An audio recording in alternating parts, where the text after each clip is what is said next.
Bring in Senator Tom Cotton, Republican out of Arkansas, member of the Senate Armed Services Committee. And Senator, good morning to you today.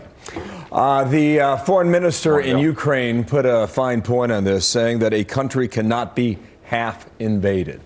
Are we making progress on this or not, do you believe? Unfortunately, Bill, I don't think so. Our Secretary of State met with the Russian foreign minister this morning. As is often the case throughout history, I don't think that was diplomacy trying to avoid a war on Russia's part. I think it was diplomacy stalling until the conditions are right for war, which for Russia are getting all of its troops in place and waiting for the right weather conditions. All this, though, is happening not in a vacuum, but in a year, in the context of a year of President Biden's appeasement of Russia. In the first months in office, he gave away the store on a nuclear arms treaty to Vladimir Putin. Then he allowed Vladimir Putin to continue to construct the gas pipeline that's going into Germany. And then, of course, Vladimir Putin saw the debacle in Afghanistan that exposed President Biden as weak and feckless. And then just a couple days ago, he heard exactly what Joe Biden said when he went off script, not when he was reading from talking points, not when he sent out underlings to speak about what he meant. He spoke about, quote, a minor incursion. Or like the president of Ukraine alluded to, incursions are kind of like surgeries. They're only minor when they happen to someone else.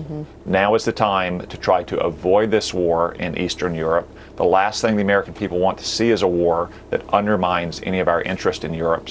So we need to continue to provide the Ukrainians the weapons they need to defend their own country. And we need to make it clear the sanctions and other economic and financial consequences Russia will face if they invade Ukraine again. And we need our NATO partners to be united with us on that as well. I want you to look at a media montage. I'm sorry, this is administration officials. You have Blinken, Psaki, Harris. Everybody was out trying to figure out a way to put the president's comments back in a bottle. Did it work? Let's take a look. We've been clear. I think you heard very clearly multiple times last night from the president. The president has been crystal clear. Let me be very clear on what the president has conveyed directly to President Putin. The president was very clear. He's got a plan to do that. It is clear to us that the decision is probably in his hands. We are clear and have been clear for quite some time.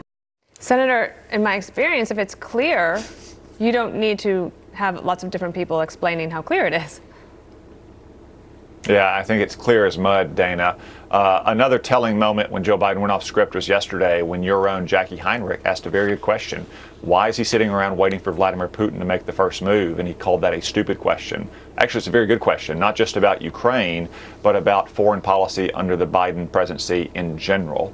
Look, when it comes to international politics, either you run the show or the show runs you.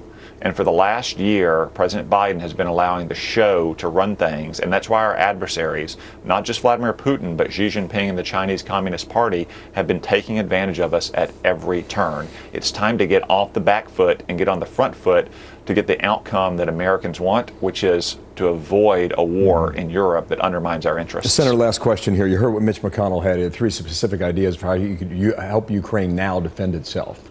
Is there a motion for this to happen? There is. It needs to be happening faster and at a higher volume. The Biden administration has dithered for too long, not just in providing Ukraine with our weapons to defend against Russian armored columns or Russian aircraft, but approving our allies in NATO who want to do this. Oftentimes they need American approval because it's American technology. And just yesterday did they finally give approval to some of our NATO partners. We need to accelerate those approvals. We need to allow our European partners to do their part to protect European security, because ultimately they have to do as much as we're willing to do to help deter this invasion from happening. As much as the American people don't want to see a major conflict in Europe, you would have to assume that the European peoples don't want to see one even more. We need to stand with them and encourage them to do more. Senator Tom Cotton, thank you so much. We'll probably be talking to you next week as well. Thank you. We appreciate it.